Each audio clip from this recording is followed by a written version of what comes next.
वायनाड मतदारसंघामधून लोकसभा पोटनिवडणुकीत खासदार म्हणून विजयी झाल्यानंतर प्रियंका गांधी यांचं लोकसभेतलं पहिलं भाषण आज त्यांनी संविधानाच्या मुद्द्यावर केलेलं आहे। संविधानाला 75 वर्षे पूर्ण होत आहेत आणि त्यानिमित्तानं देशाच्या संसदेमध्ये एक विशेष चर्चेचं आयोजन करण्यात आलेलं आहे। खरं तर गेल्या काही दिवसांपासून अदानी मुद्द्यावरती गदारोळ सुरू होता, पण या चर्चेसाठी हा गोंधळ जो आहे तो बाजूला ठेवून विरोधकांनी देखील सहकार्य केलं आणि त्यानंतर ही चर्चा होतीये।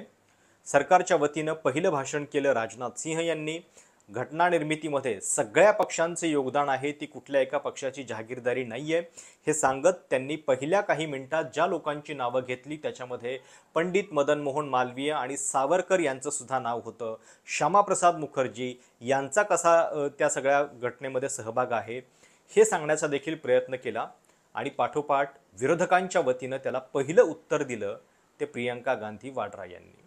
कुठल्याही खासदाराचं जे पहिलं भाषण असतं त्याला विशेष महत्त्व असतं। प्रियंका गांधी वाड्रा संसदेत कसं बोलतात याकडे सगळ्यांचं लक्ष होतं। साधारणपणे एक अर्ध्या तासाचं त्यांचं भाषण आहे, पण पहिल्याच भाषणामध्ये त्यांनी बऱ्याच मुद्द्यांचा समाचार घेतलेला आहे। एकतर भाजपवाले जे सारखं नेहरू नेहरू करत असतात त्याच्याबद्दल त्या बोलल्यात, आणीबाणीच्या वरून सातत्याने जी टीका होती त्याच्याबद्दल सुद्धा पहिल्यांदाच इतक्या वेगळ्या पद्धतीनं कुठल्या तरी काँग्रेसच्या नेत्यानं उत्तर दिलंय। त्यांनी असं म्हटलं की सारखं तुम्ही आणीबाणी करता, त्याच्यावरून टीका करता, पण कधीतरी या गोष्टीतनं काही शिका पण इंदिरा गांधींच्याकडून, कारण त्यांनी आपली चूक कबूल केली होती। तुम्ही पण तशी चूक कबूल करा। इंदिरा गांधी आणीबाणीनंतर निवडणुकीला सामोऱ्या गेल्या होत्या, कुठलीही व्यवस्था हॅक न करता, त्यामुळे तुम्ही पण बॅलेट पेपरवरती निवडणुका घेऊन दाखवा, असा टोला त्यांनी लगावला। या भाषणामध्ये इतरही अनेक असे बरेच मुद्दे आहेत जे प्रियंका गांधी यांनी पहिल्यांदाच मांडले आणि खूप आक्रमकपणे मांडले। त्यामुळे माझी इच्छा आहे की हे सगळं भाषण तुम्ही ऐकावं। तुम्हाला त्या भाषणातला कुठला मुद्दा सर्वाधिक भावतो किंवा एक वक्त्या म्हणून प्रियंका गांधी यांच्या या भाषणाबद्दल तुमची प्रतिक्रिया काय आहे हे संपूर्ण भाषण ऐकल्यानंतर त्याच्यामध्ये कमेंट्समध्ये कळवायला विसरू नका। भाषण पूर्ण ऐका। ये संविधान बदलने की बात इस देश में नहीं चलेगी। जिसका नाम लेने से कभी कभी आप झिझकते हैं, उन्होंने HAL, BHEL, SAL, GAIL, ONGC, NTPC, railways, IIT, IIM, oil refinery, तमाम PSU बनाए कि नारी शक्ति के बिना ये सरकारें नहीं बन सकती हैं। इसीलिए आज आप नारी शक्ति की बातें दोहरा रहे हैं। 1921 में क्या हुआ, नेहरू जी ने क्या किया, अरे वर्तमान की बात करिए, देश को बताइए आप क्या कर रहे हैं। कृषि के कानून भी बड़े बड़े उद्योगपतियों के लिए बन रहे हैं। अडानी जी को सारे कोल्ड स्टोरेज प्रदेश की सरकार ने नहीं दिए। अडानी जी को सारे कोल्ड स्टोरेज आपकी सरकार ने दिए। नमस्कार माननीय अध्यक्ष महोदय जी, आज आपने मुझे इस सभा में बोलने का मौका दिया, इसके लिए मैं आपकी बहुत बहुत आभारी हूँ। सबसे पहले जो सुरक्षाकर्मी, जो जवान अफसर 13 दिसंबर को संसद की सुरक्षा के लिए शहीद हुए, उनके प्रति मैं श्रद्धांजलि व्यक्त करना चाहती हूँ। महोदय, हजारों साल पुरानी हमारी देश की धर्म की एक पुरानी परंपरा रही है। ये परंपरा संवाद, चर्चा की रही है। एक गौरवशाली परंपरा है जो दर्शन ग्रंथों में, वेदों में, उपनिषदों में दिखती है। वाद विवाद और संवाद की हमारी पुरानी संस्कृति है।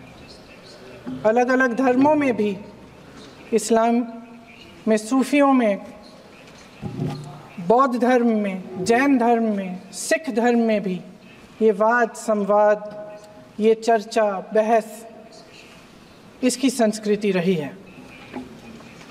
इसी परंपरा से उभरा हमारा स्वतंत्रता संग्राम। हमारा स्वतंत्रता संग्राम विश्व में एक अनोखा संग्राम था। एक अनोखी लड़ाई थी जो अहिंसा और सत्य पर आधारित थी। ये वाद संवाद की जो परंपरा है, इसको इस संग्राम ने आगे कैसे बढ़ाया?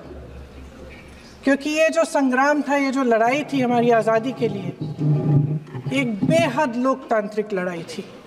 इसमें देश के किसान, देश के जवान, देश के मजदूर, देश के अधिवक्ता, देश के बुद्धिजीवी, चाहे किसी भी जाति के हों, चाहे किसी भी धर्म के हों, चाहे किसी भी भाषा को बोलते हों, सब इस स्वतंत्रता संग्राम में शामिल हुए। सब ने हमारे देश की आज़ादी की लड़ाई लड़ी।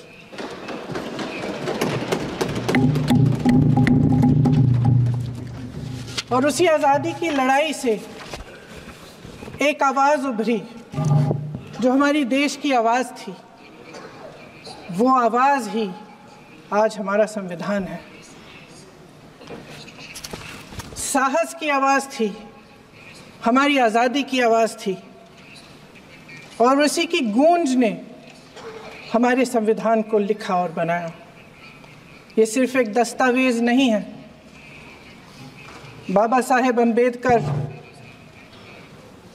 मौलाना आज़ाद जी, राजगोपालाचारी जी और जवाहरलाल नेहरू जी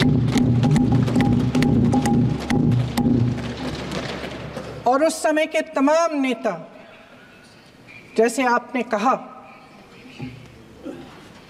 इस संविधान को बनाने की जो कार्य में सालों के लिए जुटे रहे।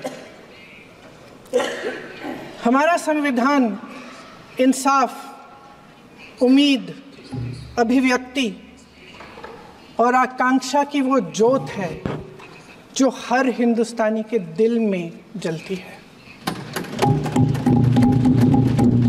अध्यक्ष महोदय, इस ज्योत ने हर एक भारतीय को ये पहचानने की शक्ति दी कि उसे न्याय मिलने का अधिकार है, कि उसमें अपने अधिकारों के लिए आवाज़ उठाने की क्षमता है, कि जब वो आवाज़ उठाएगा तो सत्ता को उसके सामने झुकना पड़ेगा। इस संविधान ने हर एक देशवासी को ये अधिकार दिया कि वो सरकार बना भी सकता है और सरकार बदल भी सकता है।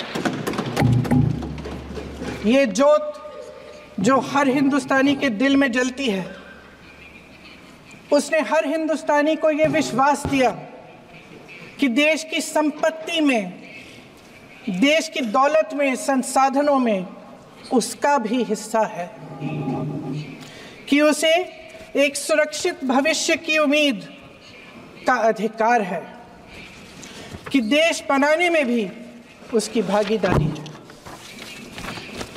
उम्मीद और आशा की ये ज्योत मैंने देश के कोने कोने में खुद देखी है। उन्नाव में मैं एक रेप पीड़िता के घर गई, उसे जलाकर मार डाला था। वो शायद 20-21 साल की होगी। हम सब के बच्चे हैं। हम सोच सकते हैं कि अगर हमारी बेटी के साथ बार बार बलात्कार हुआ और फिर जब वो अपनी लड़ाई लड़ने के लिए गई तो उसको जलाकर मार डाला गया होता तो हम पर क्या बीतती। मैं उस बच्ची के पिता से मिली। उसके खेत जलाए गए थे, उसके भाइयों को पीटा गया था, उसके पिता को बाहर से, घर के बाहर घसीट कर मारा गया था। उस पिता ने मुझे बताया कि बेटी, मुझे न्याय चाहिए। मेरी बेटी अपने एफआईआर को दर्ज करने के लिए जब ज़िले में गई तो उसको मना किया गया। अगले ज़िले में जाना पड़ा उसे। वो रोज़ सुबह 6 बजे उठकर तैयार होकर अकेली अपने मुकदमे को लड़ने के लिए अगले ज़िले में ट्रेन से जाती थी।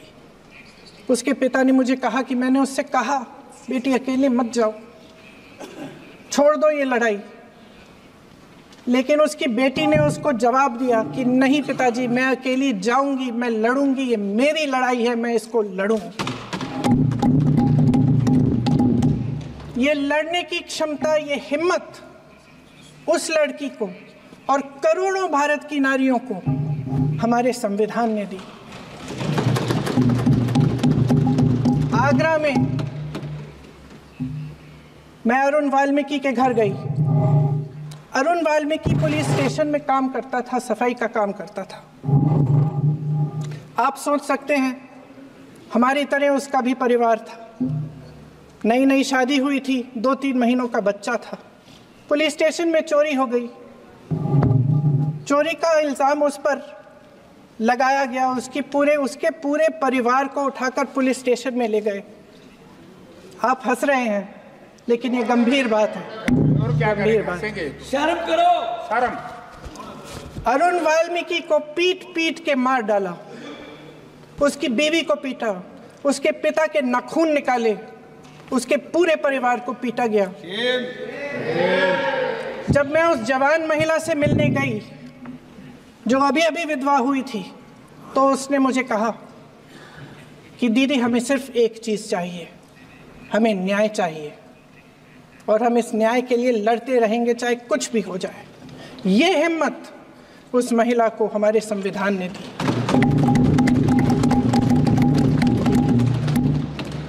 संभल के कुछ लोग आए थे हमसे मिलने जो मृतकों के परिवार के सदस्य थे। उसमें 2 बच्चे थे, अदनान और उजैर। अब सुनिए। उसमें 2 बच्चे थे, अदनान और उजैर। एक बच्चा मेरे बच्चे की उम्र का है, दूसरा उससे छोटा 17 साल का है। दर्जी के बेटे थे। दर्जी का एक ही सपना था कि वो अपने बेटों को पढ़ाएगा लिखाएगा। एक बेटा डॉक्टर बनेगा, एक बेटा भी सफल होगा दूसरा बेटा भी अपने जीवन में सफल होगा। उनके पिताजी हर रोज उनको स्कूल छोड़ते थे। उस दिन भी स्कूल छोड़ने के बाद अपनी दुकान में चले गए। उन्हें पता नहीं था कि विवाद हो रहा है। उन्होंने भीड़ देखी, घर आने की कोशिश की तो पुलिस ने गोली से मार डाला।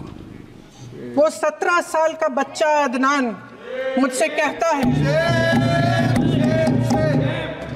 वो 17 साल का बच्चा अदनान मुझसे कहता है कि मैं बड़ा होकर डॉक्टर बन के दिखाऊंगा, मैं अपने पिता का सपना साकार करूंगा। ये सपना, ये आशा उसके दिल में हमारे संविधान ने डाली। अध्यक्ष महोदय, हमारे देश के करोड़ों देशवासियों के संघर्ष में, अपने अधिकारों की पहचान में, इनकी कठिन से कठिन परिस्थितियों से लड़ने की अपार हिम्मत में और देश से न्याय की अपेक्षा में हमारे संविधान की ज्योत जल रही है। मैंने हमारे संविधान की ज्योत को जलते हुए देखा है और इसके साथ साथ ये भी समझा है कि हमारा संविधान एक सुरक्षा कवच है। एक ऐसा सुरक्षा कवच है जो देशवासियों को सुरक्षित रखता है, न्याय का कवच है, एकता का कवच है और अभिव्यक्ति की आज़ादी का कवच है। दुख की बात यह है कि मेरे सत्ता पक्ष के साथी जो बहुत बड़ी बड़ी बातें करते हैं, इन्होंने इन 10 सालों में ये सुरक्षा कवच, सत्ता पक्ष के मेरे साथियों ने ये सुरक्षा कवच तोड़ने का पूरा प्रयास किया है। संविधान में सामाजिक, आर्थिक और राजनीतिक न्याय का वादा है।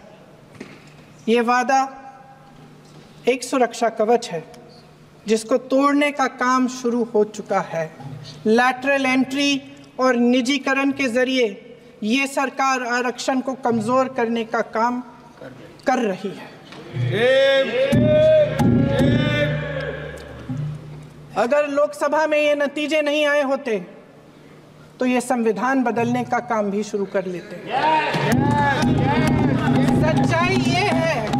सच्चाई ये है अध्यक्ष महोदय कि आज संविधान बार बार इसलिए कह रहे हैं क्योंकि इस चुनाव में इनको पता चल गया कि इस देश की जनता ही इस संविधान को सुरक्षित रखेगी, कि इस चुनाव में हारते हारते जीतने से इन्हें एहसास हुआ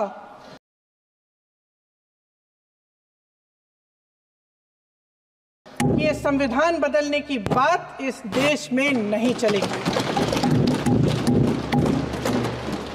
आज जनता की मांग है कि जाति जनगणना हो।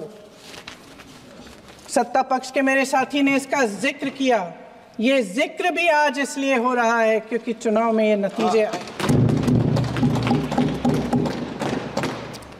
ये जाति जनगणना इसलिए ज़रूरी है ताकि हमें पता चले कि किसकी क्या स्थिति है और नीतियां उस हिसाब से बने। इनकी गंभीरता का प्रमाण ये है कि जब चुनाव में पूरे विपक्ष ने जोरदार आवाज़ उठाई कि ये जाति जनगणना होनी चाहिए, तो इनका जवाब देखिए। इनका जवाब भैंस भाग भैंस चुरा लेंगे, मंगलसूत्र चुरा लेंगे, इनका ये जवाब था। ये गंभीरता है इनकी जाति जनगणना पर।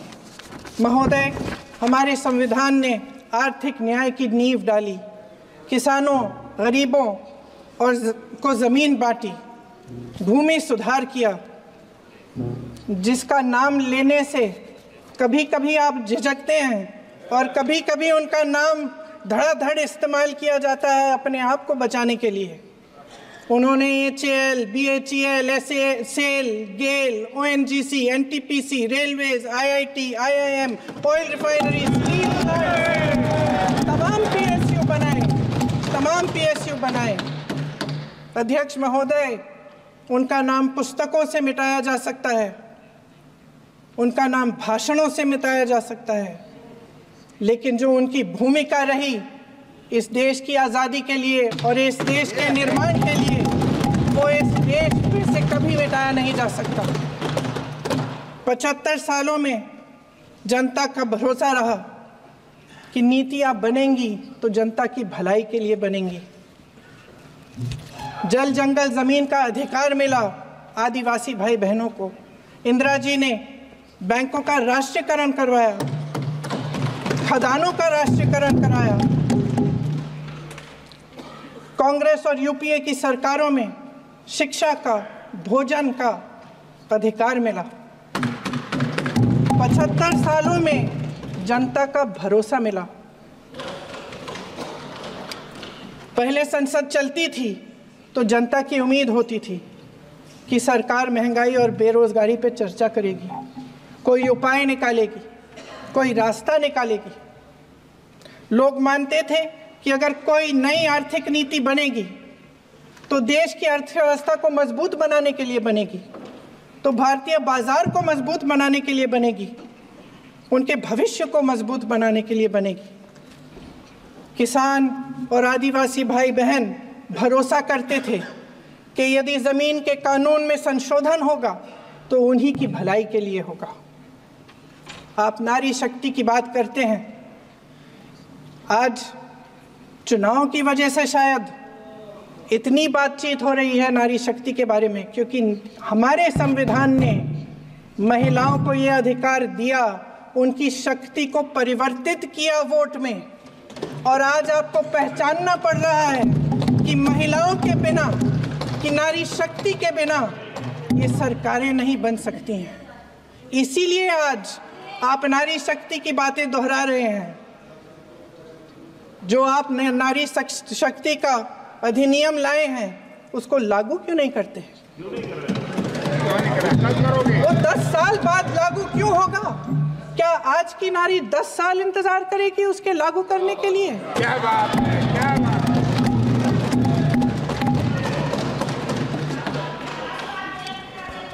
आज संसद में बैठे हुए सत्ता पक्ष के मेरे साथी ज़्यादा से ज़्यादा अतीत की बातें करते हैं।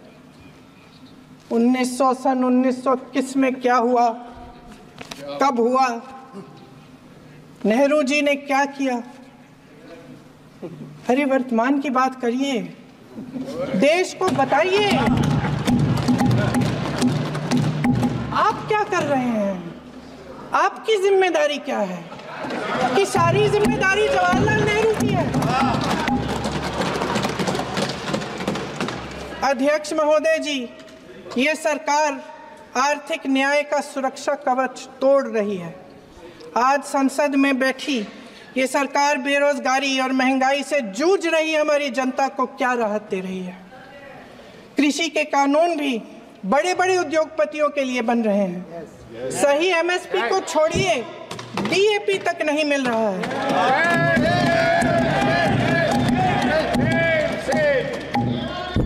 वायनाड से लेकर ललितपुर तक इस देश का किसान रो रहा है। आपदा आती है तो उसको कोई राहत नहीं मिलती। भगवान भरोसे है आज इस देश का किसान, उसको छोड़ दिया गया है। आज हिमाचल में देखिए, जितने भी कानून बने हैं वो सब बड़े बड़े उद्योगपतियों के लिए बन रहे हैं। हिमाचल में जो सेब उगता था, उसके जो छोटे छोटे किसान हैं वह रो रहे हैं, क्योंकि एक व्यक्ति के लिए सब कुछ बदला जा रहा है। सुनने की हिम्मत रखो। मैं अध्यक्ष महोदय जी, अध्यक्ष महोदय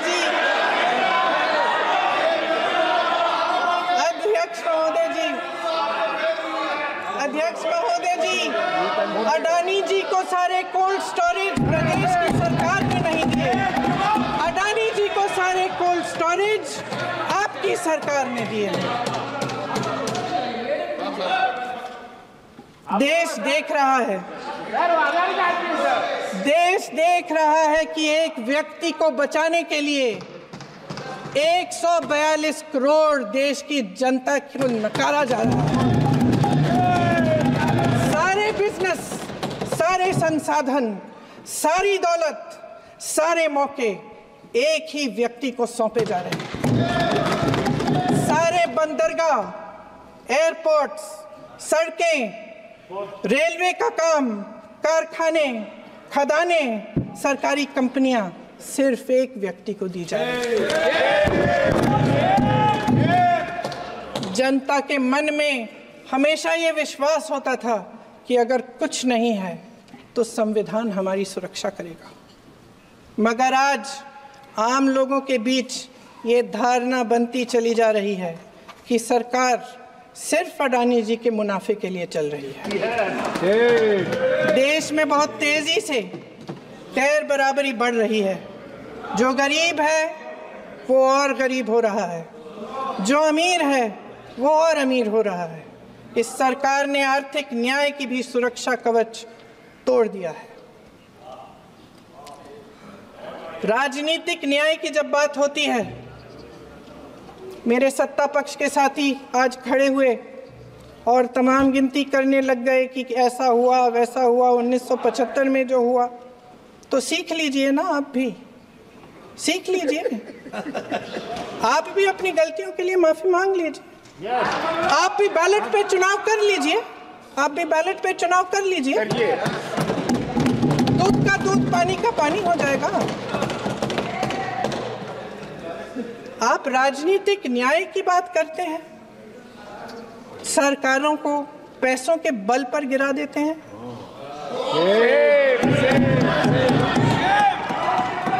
मेरा आग्रह है कि अपन संविधान में सकारात्मक बोले।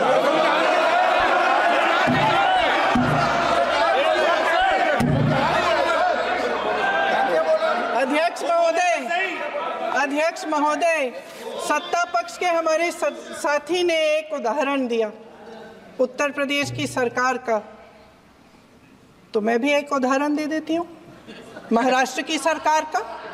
मैं भी एक उदाहरण दे देती हूँ हिमाचल की सरकार को तोड़ने की कोशिश किसने की, पैसों के बल पे की, गोवा की सरकार।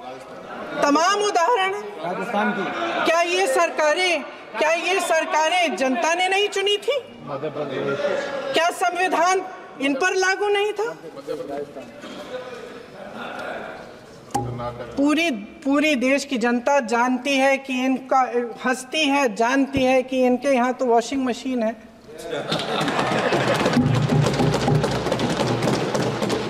तो यहाँ से वहाँ जाता है वो धुल जाता है। इस तरफ दाग, उस तरफ स्वच्छता। और मेरे कई ऐसे साथी हैं जो इस तरफ होते थे उस तरफ चले गए, मुझे दिख भी रहे हैं, वॉशिंग मशीन में शायद धुल गए हैं। अध्यक्ष महोदय, जहां भाईचारा और अपनापन होता था, जहां हमारे संविधान ने एकता का सुरक्षा कवच दिया था, वहां शक और घृणा के बीज बोए जा रहे हैं। एकता का सुरक्षा कवच तोड़ा जा रहा है। प्रधानमंत्री जी यहाँ सदन में संविधान की किताब को यूं माथे से लगाते हैं, लेकिन संभल में, हाथरस में, मणिपुर में जब न्याय की गुहार आती है, उठती है, तो उनके माथे पे शिकन तक नहीं आता।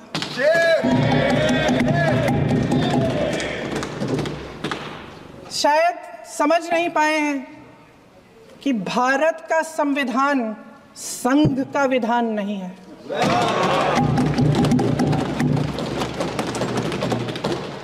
भारत के संविधान ने हमें एकता दी, हमें आपसी प्रेम दिया।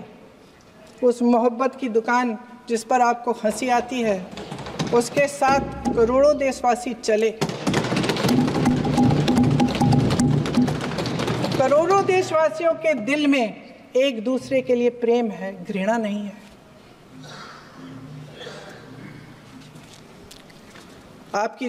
इनकी जो विभाजनकारी नीतियां हैं, उसका नतीजा हम रोज देखते हैं।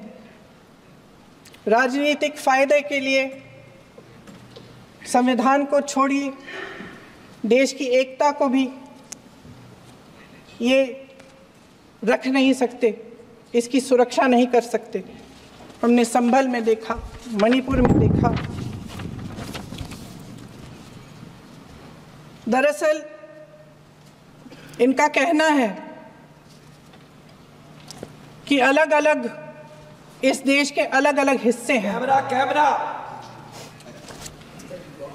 लेकिन हमारा संविधान कहता है कि ये देश एक है और ये देश एक रहेगा। जहां खुला विवाद होता था, अभिव्यक्ति का सुरक्षा कवच होता था, इन्होंने भय का माहौल पैदा किया है। सत्ता पक्ष के मेरे साथी अक्सर 75 सालों की बात करते हैं, लेकिन इन 75 सालों में ये उम्मीद, आशा, ये अभिव्यक्ति की ज्योति कभी थमी नहीं, कभी बुझी नहीं। इस देश की जनता ने खुलकर आलोचना की, निडर होकर धरने किए, प्रदर्शन किए। जब जब जनता नाराज हुई, तब तब सत्ता को ललकारा, उसे चेतावनी दी, बड़े से बड़े नेताओं को कटघरे में खड़ा किया, उनसे जवाब मांगा, न्याय मांगा। इस देश के छोटे छोटे से नुक्कड़ की दुकानों में, चाय की दुकानों में, इस देश के घरों में, गलियों में, मोहल्लों में, अखबारों में, प्रकाशन घरों में, न्यायपालिकाओं में चर्चा कभी बंद नहीं हुई। लेकिन आज ये माहौल नहीं है। आज जनता को सच बोलने से डराया जाता है, धमकाया जाता है। पत्रकार हो या विपक्ष का नेता हो या किसी यूनिवर्सिटी का प्रोफेसर हो, छात्र संघ हो या कर्मचारियों का संगठन हो, सबका मुंह बंद कराया जाता है। किसी पे ईडी, किसी पे सीबीआई, किसी पे इनकम टैक्स, फर्जी मुकदमे लगवाए जाते हैं, जेल में डाल दिया जाता है, विपक्षी नेताओं को जेल में डाल दिया जाता है, उनको सताया जाता है। किसी को नहीं छोड़ा इस सरकार ने। देशद्रोही कह के उत्तर प्रदेश में मुझे याद है कुछ अध्यापिकाएं प्रदर्शन कर रही थी, उन पर मुकदमा डाल दिया देशद्रोही का, उन्हें देशद्रोही कह दिया। इन्होंने देश का पूरा माहौल भय से भर दिया है। इनकी मीडिया की मशीन झूठ फैलाती है, तरह तरह के आरोप लगाती है, और शायद वह भी भय में ही है। महोदय, मैं इस सदन को याद दिलाना चाहती हूँ कि ऐसा डर का माहौल देश में अंग्रेजों के राज में था। जब इस तरफ बैठे हुए गांधी की विचारधारा वाले लोग आज़ादी की लड़ाई लड़ रहे थे और उस तरफ वाली विचारधारा वाले लोग भय में रहकर अंग्रेजों के साथ साठ-गांठ कर रहे थे। लेकिन अध्यक्ष महोदय, भय का भी अपना स्वभाव होता है।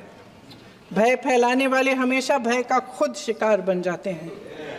ये प्रकृति का नियम है। आज इनकी भी यही हालत हो गई है। भय फैलाने के इतने आदी हो गए हैं कि खुद भय में रहने वाले हैं, चर्चा से डरते हैं, आलोचना से घबराते हैं। कई दिनों से हम मांग रहे हैं कि चर्चा करिए, लेकिन चर्चा करने की हिम्मत ही नहीं है।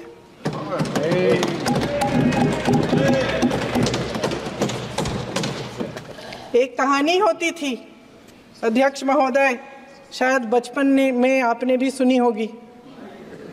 राजा भेष बदलकर बाजार में आलोचना सुनने जाता था। ये सुनने जाता था कि प्रजा मेरे बारे में क्या कह रही है, मैं सही रास्ते पे चल रहा हूँ कि नहीं। लेकिन आज का राजा, भेष तो बदलते हैं आज के राजा, शौक तो है उनको भेष बदलने का, लेकिन न जनता के बीच जाने की हिम्मत है और न आलोचना सुनने की। महोदय, मैं तो सदन में नहीं हूं।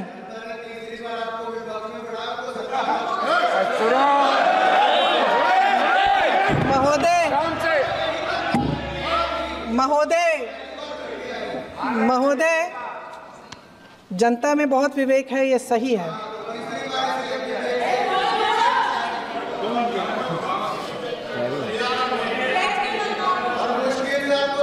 अच्छा महोदय, मैं सदन में नहीं हूँ, कुछ, हाँ ठीक है, मैं सदन में नहीं हूँ, मात्र 15 दिनों से आ रही हूँ। लेकिन मुझे ताज्जुब होता है कि इन 15 दिनों में इतनी बड़े इश्यूज हैं, इतनी बड़ी बातें हैं, प्रधानमंत्री जी मात्र एक दिन के लिए, शायद 10 मिनट के लिए दिखे हैं सब।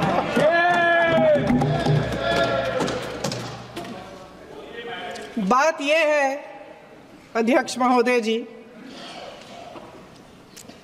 कि ये देश भय से नहीं, साहस और संघर्ष से बना है। इसको बनाने वाले देश के किसान, जवान, देश के करोड़ों मजदूर और गरीब जनता है। संविधान इनको साहस देता है। मेहनती मिडिल क्लास है और इस देश के जो करोड़ों देशवासी हैं, जो रोजाना भयंकर परिस्थितियों का सामना करते हैं, उनको साहस देता है।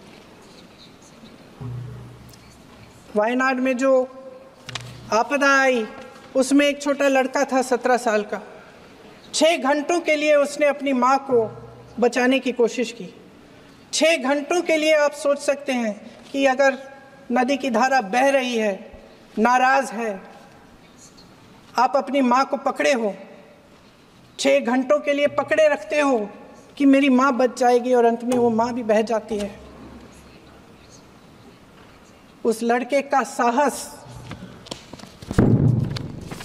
उन महिलाओं का साहस जो पीड़ित हैं लेकिन फिर भी अपनी लड़ाई लड़ रहे हैं, उन संभल के बच्चों का साहस जिनके पिताजी अभी गुजर गए, लेकिन फिर भी उनके सपनों को साकार करने की हिम्मत है, उनका साहस है। वो साहस इस संविधान ने दिया है।